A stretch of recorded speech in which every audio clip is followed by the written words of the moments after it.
로마 13장은 구원받은 성도들이 살아가는 모습 세 가지를 말씀을 해주세요. 보시면 첫 번째가 권세에 복종하라고 앞부분에 말씀을 하셨고, 중간에는 서로 사랑하라고 하셨어요. 그리고 세 번째는 거룩하게 살라고 그렇게 말씀하셨어요. 이 세 가지 내용이 하나님의 백성들의 삶의 중요한 모습이라고 로마서 13장을 통해서 말씀을 해 주십니다. 그러니까 저 세 가지가 자기 생활 속에 대체로 그런 대로 이렇게 좀 나타나고 신경도 좀 쓰고 있다면 그 사람은 확실히 구원받은 사람이 맞을 것입니다. 근데 영 저것과 나하고는 아무 상관이 없다. 그렇다면 자신의 신앙을 한번 다시 돌아봐야 되는 것이죠. 내가 정말 하나님을 제대로 믿고 있는지 따르고 있는지 자신을 한번 돌아보는 거울로 삼고 말씀을 잘 한번 살펴보시길 바랍니다. 자, 첫 번째로 이제 권세에 복종하라고 말씀을 하셨어요. 로마 13장 1절 각 사람은 위에 있는 권세들에게 복종하라 그러셨어요. 우리가 자기 위에 권세가 다 있어요. 그죠? 그 권세에 복종하는 것이 하나님의 뜻이라고 분명히 말씀을 하시는 거죠. 그러나 여러분 알다시피 현대 시대는 대체로 권세에 복종하는 시대가 아니에요. 그렇죠? 그렇지 않습니다. 모든 권위에 반항하고 저항하는 시대로 변해가고 있습니다. 많은 자녀들이 부모의 권위에 잘 순종하지 않습니다. 자녀들의 주장이 강해서 오히려 어른들이 애들의 눈치를 보는 경우가 많습니다. 학생들도 선생님들의 권위를 잘 인정하지 않아요. 그래서 선생님들이 수업하기가 영 힘이 든다고 합니다. 아내들은 가장인 남편의 권위를 잘 인정하지 않고, 그래서 적지 않은 가정들이 가정의 중요한 일들을 아내들이 결정하는 그런 경우들이 많은 것 같습니다. 교회 성도들은 하나님께 세우신 종인 목사님들의 권위를 인정하기보다 오히려 목사님들의 잘못에 대한 비판의 목소리를 높입니다. 그리고 국민들은 정치나 경제나 학계 등 각 분야의 지도자들의 권위를 인정하기보다는 오히려 여러 가지로 비판하기를 좋아합니다. 이처럼 현대 우리가 살고 있는 사회의 전반적인 현상은 하나님께 세우신 권위를 잘 인정하지 않아요. 그리고 비판을 훨씬 더 이제 많이 하는 편인 거죠. 이런 현상은 오늘 이런 하나님의 말씀에 비추어 볼 때 각 사람은 위에 있는 권세들에게 복종하라는 이 말씀에 비추어 볼 때 상당히 좋지 않은 상황이에요. 하나님께서 별로 기뻐하지 않는 그런 세상으로 돌아가고 있는 것이죠. 먼저 이제 보시면은 13장 1절 하반부 보면 권세는 하나님께로부터 나지 않음이 없다 하는 거죠. 모든 권세는 하나님께로서 났고 하나님께서 정하신 거란 말이에요. 그래서 권세에 순종하는 것은 그건 하나님께 순종하는 것이고 하나님의 뜻이에요. 모든 권세, 그렇죠? 하나님의 뜻입니다. 하나님께 세우셨단 말이에요. 그리고 이제 권세자들이 뭘 하느냐면, 권세라는 게 뭐 가정의 가장, 교회 목사님, 그 다음에 각 정치가도 있죠. 뭐 시장도 있고 도지사도 있고 대통령도 있잖아요. 다 있는 거예요. 모든 이제 회사에는 또 사장이 있고 과장도 있고 부장도 다 있죠. 그게 권세예요. 자기 위에 있는 권세들에게 복종하라고 지금 말씀을 하시는 것이죠. 자, 권세자에게 왜 복종을 해야 되느냐 하면 4절에 말씀하시기를 그 권세자는 하나님의 사역자라는 거예요. 하나님의 뜻을 시행하는 사람인데 네게 선을 베푸는 자다. 선을 이렇게 시행하는 자고, 그리고 악을 행하는 자에게 진노하심을 따라 보응하는 자다 하는 거죠. 우리가 이제 교통신호 잘 지키는 사람은 교통경찰 무섭지 않습니다. 교통신호를 잘 어기고 막 폭주하고 이러면 이제 경찰 눈치를 보는 거죠. 걸리면 또 이제 딱지 떼고 그러는 거죠. 그러니까 이 권세자는 악을 행하지 못하도록, 선을 행하도록 그렇게 칼을 들고 서 있는 거죠. 그것이 무서워서, 벌금 내기가 무서워서 이제 우리가 조심하게 되는 거죠. 그 악을 행하는 자는 그 권세자를 두려워하는 거죠. 아이들도 자기들 이제 다 어린 아이들을 얘기하는, 아이들이 이제 자랄 때 보면은 뭐 거짓말도 하고 뭐 부모님 지갑, 엄마 지갑에서 돈을 삥땅하기도 하고 그런 일이 생기잖아요. 그러고 나면은 이제 굉장히 엄마 보기가 이제 눈치가 보이는 거예요. 슬슬 피하고 막 그러는 일이 생기는, 자동적으로 그렇게 되는 거예요. 그게 이제 부모의 권위를 생각을 하고 순종을 하면 그런 일을 안 하게 되겠죠. 권세라고 하는 것이 악을 행할 때 이제 두려워하게 되는 거예요. 다. 뭔가 잘못했을 때 눈치를 보게 되는 게 권세자다. 그래서 가능한 악을 행하지 않고 칭찬 들을 일을 하려고 하는 것이죠. 그게 이제 권세자들이 이제 있는 이유인 것입니다. 권세의 목적인 선이라고 하는데, 네게 선을 베푸는 자다, 선을 이루는 자다, 그렇게 말씀을 하는데, 권세의 목적인 이 선, 좋은 것이죠. 그중에 특별히 중요한 것이 질서의 질서, 이 공동체의 질서인 것입니다. 사람이 혼자 사는 것이 아니라 여러 사람이 어울려서 살기 때문에 질서가 아주 중요해요. 예를 들어서 교통신호만 생각해도 알 수 있잖아요. 교통법규를 지키지 않고 교통신호 지키지 않으면은 도로가 한순간에 엉망이 될 거예요. 그죠? 금방 상상이 되잖아요. 사거리에서 뭐 서로 먼저 가겠다고 들어오면 뭐 안 급한 사람 어디 있어요? 다 급하지. 그럼 아무도 못 가는 거죠. 오히려. 그 질서, 교통법규를 지켜야 되는 거죠. 빨간불이면 서야 되고, 파란불이 들어올 때까지 기다려야 되는 거예요. 그 들어오면 이제 가는 것이죠. 그게 이제 질서인 것이죠. 굉장히 중요합니다. 그 모든 가정의 질서, 직장의 질서, 사회의 질서, 교회의 질서, 나라의 질서, 이런 질서를 위해서 하나님께서 권세자들을 세우신 거예요. 가정에는 가장, 교회는 목사님, 회사에는 사장, 국가에는 대통령을 세우신 거죠. 모든 사람은 자기 위에 있는 이 여러 권세들에게 복종하는 것이 이게 원칙이에요. 하나님의 뜻이고 원칙입니다. 그렇게 해야 각 조직의 목적이 효율적으로 달성이 되고, 그리고 질서가 잘 유지가 되는 거죠. 질서는 아름다운 것, 편리한 것, 뭐 그런 말 들어보셨죠, 그죠? 그래서 소크라테스도 재판을 결국 받게 되잖아요. 받게 되는데 정말 사람들을 무지함으로부터 일깨우는 참으로 지혜로운 철학자였는데, 그러나 이제 소크라테스 비판을 받던 이 권세자들, 권력자들이 그를 싫어했던 거죠. 부당한 재판을 통해서 결국 사형을 선고받아요, 소크라테스. 근데 뭐 도망을 갈 수도 했지만, 그런 소크라테스가 유명한 말을 하고 죽습니다. 악법도 법이다 하는 거죠. 악법도 법이다 하는 거예요. 기꺼이 독배를 마시고 죽습니다. 그러니까 비록 악법이라도 법이 있는 것이 이 무법천지의 혼란보다 낫다 하는 거예요. 근데 법은 정말 지켜야 된다 하는 것이죠. 그래서 뭐 그런 의미도 있지만, 다윗 같은 경우 자기를 죽이려는 사울 왕의 권위를 인정을 합니다. 그래서 비판이나 공격하지 않고 죽일 기회가 있어도 손을 대지 않습니다. 물론 하나님을 두려워하기 때문이었죠. 그런데 바로 하나님께서 세우신 권위를, 권세자를 인정을 하는 거예요.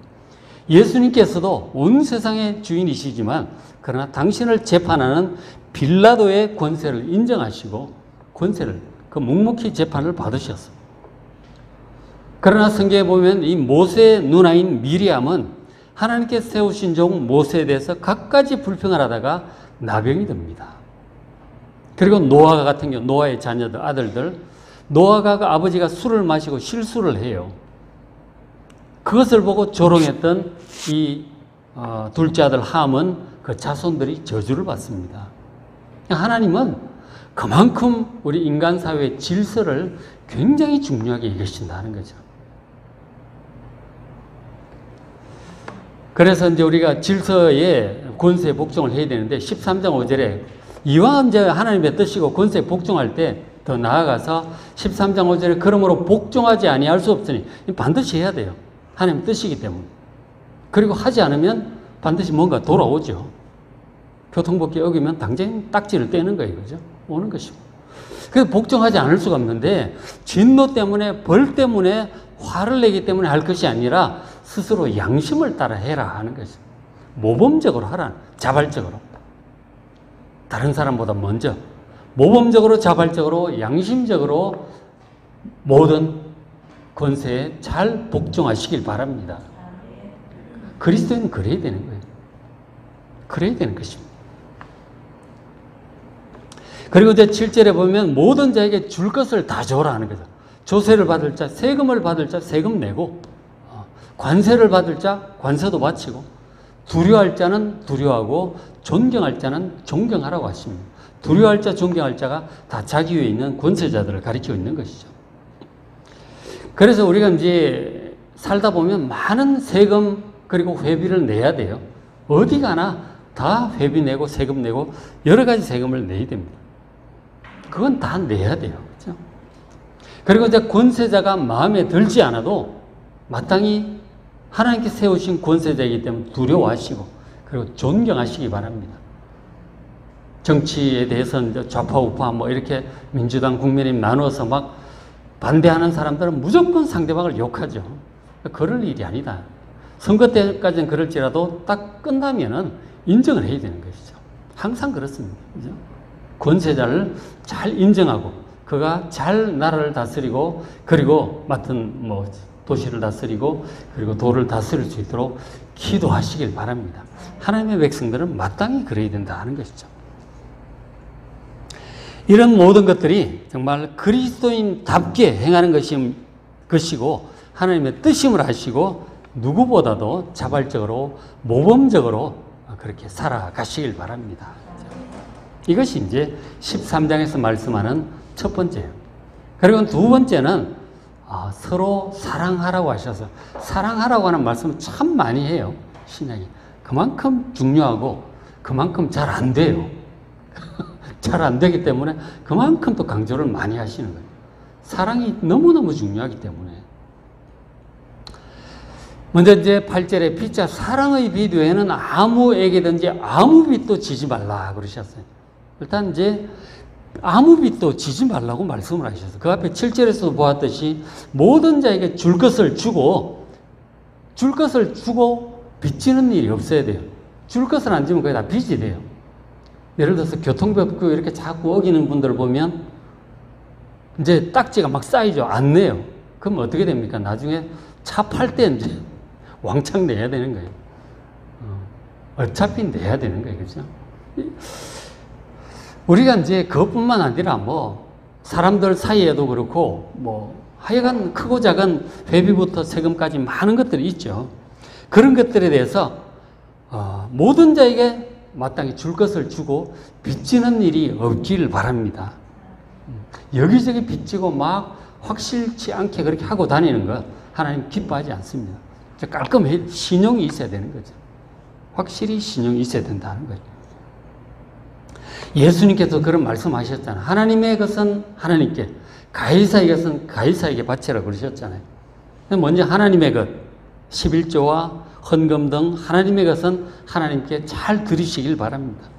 그리고 가이사의 것, 그러니까 세금과 공과금도 잘 내고 우리가 속해 있는 단체 회비들 등등 내야 할 것은 잘 내시길 바랍니다. 이런 것들을 제대로 안 해서 빚지는 일이 없도록 좀 지저분하잖아요. 그렇죠? 깔끔하게 빨리빨리 그렇게 잘 하시길 바랍니다. 어쨌든 모범적이어야 돼요. 사람이. 그리스도인은 반드시 모범적이어야 된다 하는 것이죠. 그래서 우리가 이제 어떤 빚도 지지 않도록 노력을 해야 되는데, 근데 단 하나 우리가 지지 않을 수 없는 빚이 있어요. 그게 사랑의 빚이에요. 이거는 그냥 안 질 수 없어요. 이거는 질 수밖에 없습니다. 그러니까 우리는 모두가 부모님들에게 절대적으로 사랑의 빚을 지고 이 땅에 태어났어요. 그죠? 그 엄마가 8달 동안 배 아파서 낳은 아들들이. 그리고 얼마나 애써서 키웁니까? 그 자녀들은 잘 몰라. 나중에 결혼해서 애 키워보면 알지. 그렇게 이제 부모들이 애를 써서 자녀들을 키웁니다. 사랑의 빚을 받고 크는 거예요. 사랑과 섬김과 먹이고 입히고 교육하고 이제 그렇게 된 거죠. 그리고 이제 그런 부모의 사랑의 빚을 졌고, 그리고 부모의 사랑 외에도 스승의 사랑도 있습니다. 참 좋은 선생님들이 있어요. 헌신적인 그런 선생님들이 우리 인생에 가끔 있잖아요. 그런 분들은 사랑의 빚을 진 거죠. 헬렌 켈러 같은 경우도 그 설리번 선생님의 사랑의 빚을 지고 인간답게 살 수 있게 된 거죠. 그런 빚이 있어요. 그런가 하면 또 친구들과 동료들의 사랑의 빚을 지기도 합니다. 참 좋은 사람들이 있어요. 선한 마음을 가지고 이 돕는 위기 때 도와주는 사람들이 있어요. 사랑의 빚을 졌죠. 그리고 좀 더 크게 보면 과거에 우리나라의 독립과 그리고 이 경제 성장 발전을 위해서 수고한 우리 선조들이 있는 거예요. 그 어르신들이 계시는 거죠. 그분들의 애국, 애족의 그 희생적인 그 사랑, 그 덕분에 우리가 이만큼 선진국으로 살고 있는 것이죠. 참 그 선조들이 감사해야 돼요. 비판만 할 것이 아니라 감사해야 되는 것이죠. 그리고 이제 우리 그리스도인들 같은 경우는 무엇보다 하나님의 사랑의 빚을 입었고요. 예수님이 십자가 사랑의 빚을 졌어요. 그리고 또 여러 믿음의 선배들이 있잖아요. 여러 믿음의 선배들, 목사님들, 이런 권사님들, 장로님들, 막 이런 믿음의 선배들이 있어요. 그런 분들의 사랑과 헌신으로 우리가 구원받았고 믿음이 성장했고 여기까지 온 것이죠. 참 감사한 일이죠. 빚을 참 많이 졌다니까요. 그 사랑의 빚이에요. 그거는 우리가 안 질 수 없었어요. 그러니까 이제는 이제 그 빚을 갚아야 되는 거죠. 받은 만큼 인생의 전반부에서 이렇게 앞부분에서 받았다면 이제 중반부 들어오면 그 빚을 이제 갚아야 되는 것이죠. 갚아야 되는 거예요. 자녀들을 사랑하고 또 믿음의 후배들을 섬기고 또 뭐 우리나라의 선조들, 수고한 어른들 존경하고 그런 것들을 이제 다 갚아야 되는 것이죠. 전체적으로 갚아 나가야 되는 것이죠.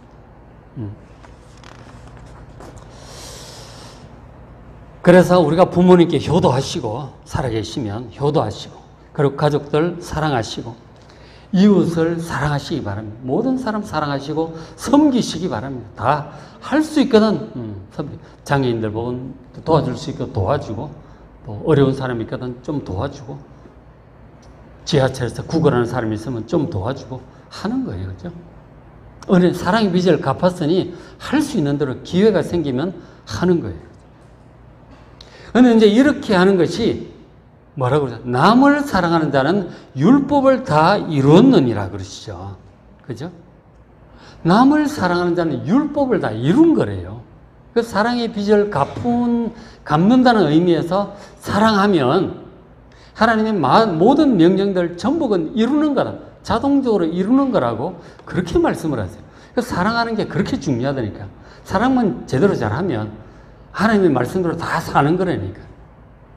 잘 몰라도 하나님 말씀대로 사는 게 되는 거예요. 13장 9절에 이제 많은 계명들이 있잖아요. 간음하지 말라, 살인하지 말라, 도둑질하지 말라, 탐내지 말라. 그 외에 많은 계명들이 있죠. 근데 이 주변에 있는 사람들을, 이웃을 우리 자신같이 사랑하면, 진짜 사랑하면 그 사람에게 간음을 하지 않죠. 아내를 사랑하고 남편을 사랑한다면 간음을 행할 수 없죠. 가장 마음 아픈 일이잖아요.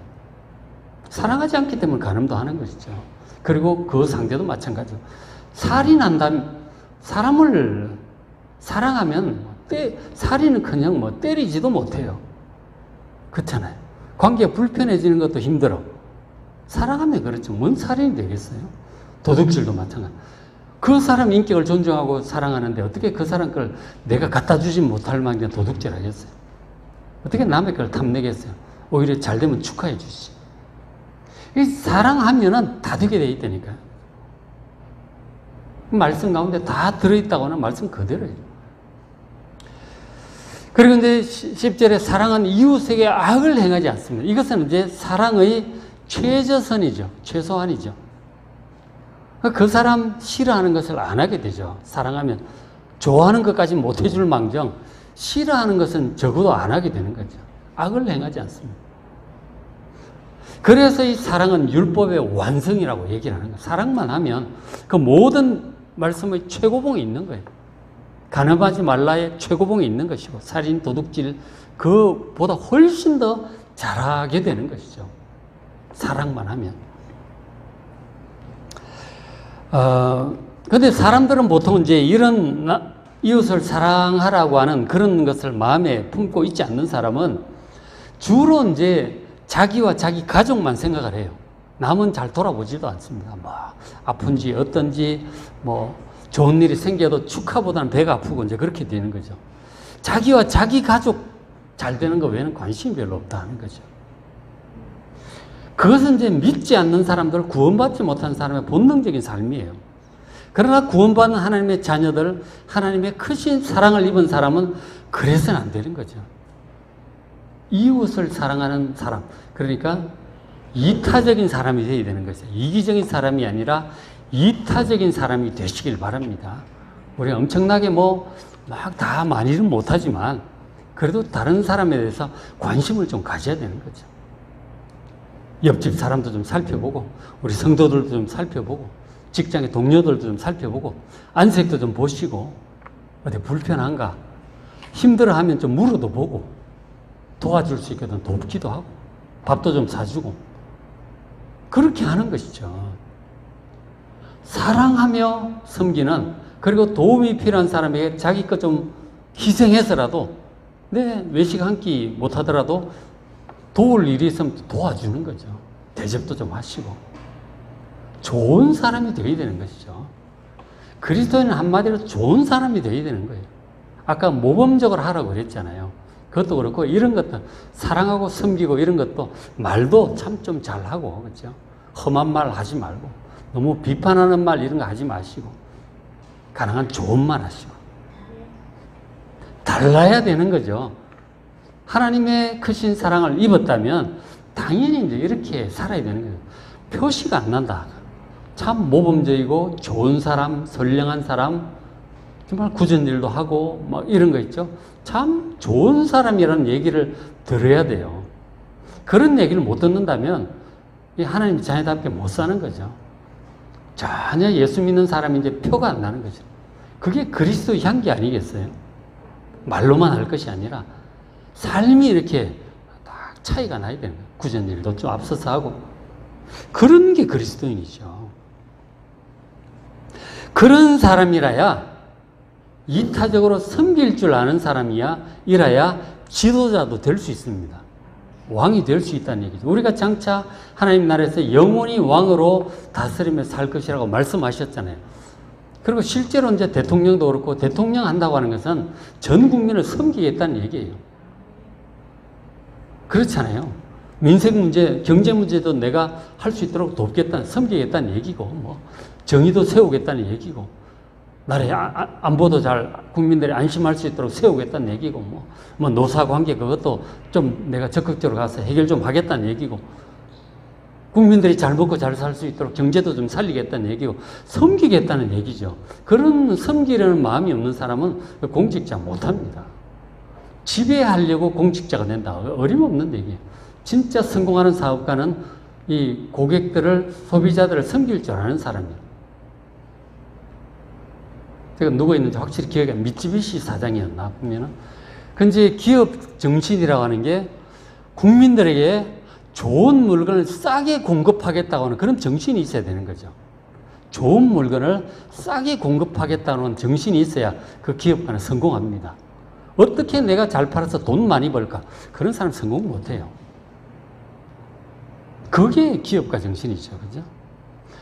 우리가 장차 영원한 왕으로 다스리며 살아갈 수 있도록 사람들을 사랑하고 섬기는 이타적인 사람들이 되시기를 주의 이름으로 축복합니다. 그게 두 번째죠. 그 다음 세 번째, 13장에서 거룩하게 살라고 말씀을 하셨어요. 거룩하게 살라고 말씀을 하셨어요. 이 말씀이 바로 아까 우리가 영상에서 보았듯이 이 성 어거스틴이 저 말씀 보고 모든 갈등에서 벗어나 그리고 옛 육신의 일을 벗어버리고 거룩한 성자로 결단을 내리게 한 바로 저 유명한 말씀이에요. 물론 모든 사람에게 그렇게 역사하는 건 아니에요. 그러나 어거스틴에게는 서기 380 몇 년경인가요? 어거스틴에게는 저 말씀이 그렇게 역사한 거예요. 그러니까 애들이 노는 소리를 들었다 그러잖아. 톨레레게 들어라 읽어라, 집어 들어라 읽어라. 아마 제 생각에는 그게 애들 공부하라는 소리 같아. 그런 동요가 아닐까 싶어요. 집어 들어라 읽어라, 공부하라는 소리 같아. 근데 애들이 그 노래를 부르고 있는데 성경을 읽어야 되겠다는 생각이 든 거죠. 그래 가서 펼쳐봤더니 딱 펼쳤는데 이게 나온 거죠. 13장 12절 밤이 깊고 낮이 가까웠다. 밤이 정말 인생에 너무 육신의 고통, 단 고통이 아니고 정말 세례도 받고 하나님 말씀대로 살아야 되겠다고 결단했지만 다시 옛 습관대로 자꾸 가는 거예요. 난 도대체 왜 이렇게 생겨먹었을까? 로마서 7장에 사도 바울이 고뇌하던 그런 모습이죠. 그렇게 하던 중에 이걸 보게 된 거죠. 어둠의 이를 벗고 빛의 갑옷을 입자. 낮이 드디어 가까이 왔다고 하는 것을 깨닫는 것이죠. 이제 그동안의 어둠의 이를 벗고 빛의 갑옷을 입자. 결단을 하게 해준 그런 말씀이 된 거예요. 저 말씀이 용기를 얻고 과감하게 벗어던집니다. 정말 하나님 말씀 중심으로 살기로 결단을 해요. 정말 결단합니다. 그러니까 관계도 여자들과 관계도 끊고 진짜 수도사 비슷하게 이렇게 살도록 완전히 이렇게 결단을 하게 되는 거죠. 그런 말씀이었다 하는 거죠. 그래서 이제 13절에 말씀하게 낮에와 같이 단정하게 행하자. 그렇게 말씀을 하잖아요. 이 그리스도인은 낮에와 같이 단정하게 행하는 사람이에요. 단정하게 행하는 사람이에요. 근데 우리가 이제 낮에 외출 안 하고 밤에만 이렇게 또 낮에 하루 종일 나가지 않고 있다가 밤에 이렇게 외출을 하게 된다면 우리가 거기 화장을 하겠어요. 그 신경 별로 안 써. 옷을 그다지 신경 쓰겠어요. 밤 되면 대충 하고 나가죠. 그 어두운 가운데 산다는 게 그런 거예요. 그러나 낮에 외출하는 사람 그럴 수가 없죠. 딱 세수하고 머리 감고 수염도 깎고 화장도 하고 옷도 딱 입고 가야 돼요. 왜 사람들이 다 쳐다보니까 자기의 모습이 백일하게 드러나니까 단정하게 할 수밖에 없어요. 그러나 어두운 가운데 다니는 사람들은 잘 안 보이니까 그냥 되는 대로 대충 하고 다니는 것이죠. 그러나 성도들은 하나님의 백성들은 낮에 다니는 것처럼 항상 단정하게 행하자. 옷을 단정하게 입으라 그것만 하는 건 아니죠. 그죠? 뒤에 나오듯이 이제 방탕술취함, 음란호색 이런 거 하지 말라는 얘기죠. 누가 보더라도 떳떳하게 행하라 하는 것이죠. 부끄러운 일을 하지 말라 하는 것입니다. 낮에는 그럴 수 없죠. 밤이니까 안 보이니까 사람이 그렇게 되는 거 아니에요. 그죠? 이상한 짓들을 할 수 있게 되는 거죠. 사람들이 뭔가 감추고 싶고 숨기는 것이 많고 사람들과 관계를 멀리하고 이렇게 어둠 가운데 행한다고 하는 것은 이 참 별로 안 좋죠. 그죠? 좋지 않습니다. 우리가 다 드러나도 부끄러움이 없도록 낮에와 같이 단정하게 살아가시길 바랍니다. 그래서 성령께서 우리가 단정하게 행할 수 있도록 우리가 어두움에 빠질 수 있는 함정 3가지를 13절에서 얘기를 해줘요. 함정이 이제 얘기를 하고, 성경에 자주 말하지만 여기 이제 3가지를 특별히 얘기를 해주고 있어요. 그러니까 함정 육신의 일 3가지를 말씀을 해줘요. 만일 우리 삶에 저런 현상이 나타난다면, 좀 많이 나타난다면 우리가 그만큼 영적인 어두움에 이제 사로잡혀 있다. 그렇게 볼 수 있겠죠. 어둠이 우리 마음속에 들어와 있다고 볼 수 있겠습니다. 첫째가 이제 13절 보면 방탕과 술 취함이에요. 그러니까 술 마시고 막 좀 이렇게 술 마시는 거 좋아하고 그러다 보면 말도 함부로 하고 방탕해지죠. 그런 거를 지금 이 어두움의 일, 육신의 일이라고 말씀을 해요. 술이 보통은 이제 사람들이 사람들과 교제하기 위해서 터놓고 얘기하기 위해서 마시기도 하고 개인적으로는 좀 고통을 괴로우니까 좀 얼큰하게 취해서 잊어버리고 싶은 것이죠. 그래서 술을 마시고 하는데 그게 이제 반복이 되기도 하잖아요. 반복이 되면 밥 먹을 때 반주하고 이런 게 참 안 좋다고 그러더라고요. 이게 자주 마시게 되면 이게 이제 알코올 중독으로 가는 수가 있는 것이죠. 알코올 중독된 분들 우리가 많이 봤잖아요. 정말 사람답게 살 수가 없어요. 그 술에 대한 유혹을 이기질 못합니다. 참 인생이 어느 정도 절제가 되면 되는데 한번 갈 때까지 가는 그런 술을 종종 마신다면 정말 사람이 아니게 되는 거잖아요. 뭐라고 말은 못하겠지만 사람이 아니게 되는 거예요. 인생을 망치는 것입니다. 예수 믿는 사람은 술을 멀리 하는 것이 마땅해요. 뭐 술 마신다고 뭐 천국 못 가고 이런 건 아니겠지만 그리스도인이 할 일이 아니다 하는 거죠. 그렇죠? 그 다음에 이제 두 번째 음란과 호색이에요. 성적인 관심이 너무 자꾸 많아지고 있다. 이런 것들은 분명 어둠이 들어와 있다는 얘기죠. 이 성적인 것은 부부 안에서만 허용이 되어 있는 거예요. 부부 바깥에서의 어떤 형태이든 간에 성적인 관심이 커진다고 하는 것은 지금 자신이 어둠의 세력에 좀 끌려가고 있다는 얘기입니다. 여러분, 경계심을 가지고 기도함으로써 하나님 앞에서 마음을 다시 가다듬으시길 바랍니다. 그 다음에 세 번째가 다투고 시기하는 거예요. 사람들의 관계 속에서 사랑하고 섬기고 가능한 한 모든 사람과 화목하게 지내라고 하셨는데 그게 잘 안 되고 사람들이 다 마음에 안 들어. 식구들도 마음에 안 들고 주변의 직장 동료도 마음에 안 들고 다 마음에 안 들어. 자꾸 다투고 툭탁거리고 막 시비가 있고 남 잘 되는 거 배가 아프고 사람들이 아주 다 마음에 안 들어. 불편해.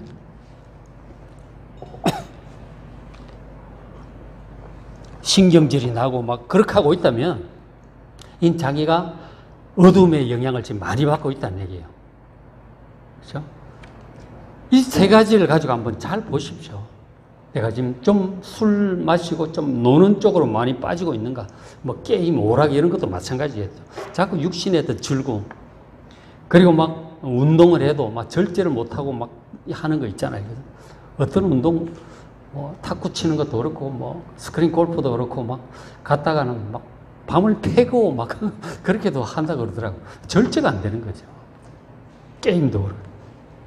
그런 건지 사실 좀 살펴봐야 되고, 두 번째 음란과 호색이죠.